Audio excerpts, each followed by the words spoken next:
Game. Alvin, welcome back. Ano masasabi mo sa pagbabalik mo sa national team? Yun, is a best honor na wish na nakabalik ulit tayo dito at sabi ko nga sa sa family ko na siyempre nanonood din ako ng mga laro ng Gilas din. Yun nga, medyo may mga intensity na kulang na pero just honor na nakabalik at pinagdasal ko na yun nga makapaglaro as a age 35. And yun, kung nabi ko nga, kung mabigyan ako ng pagkakataon ulit, 110% bigay ko dito sa laban na to. Anong naramdaman mo nung una kang tinawagan para? Actually, di ko naman di ko maano eh. Di ko ma-feel na kumbaga parang, uy, si Calvin is going back again.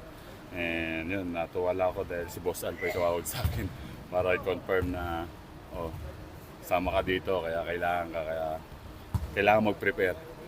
More than pa yung piniprepare mo as yourself, prepare mo as in the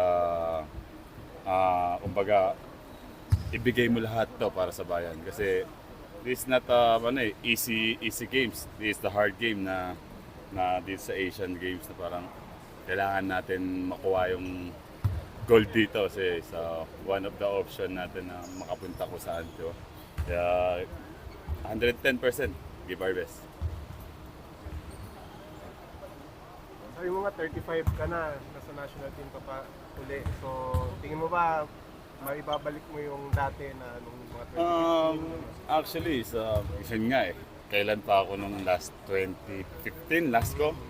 After the trouble yun against Australia.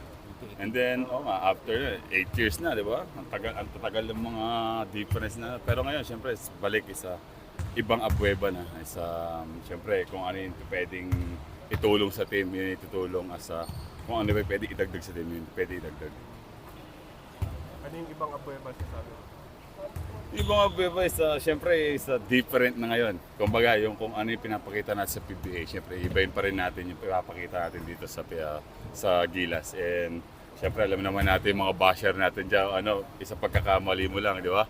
Kaya kailangan natin mag-focus at ibigay ang best natin dito. Thanks, brother.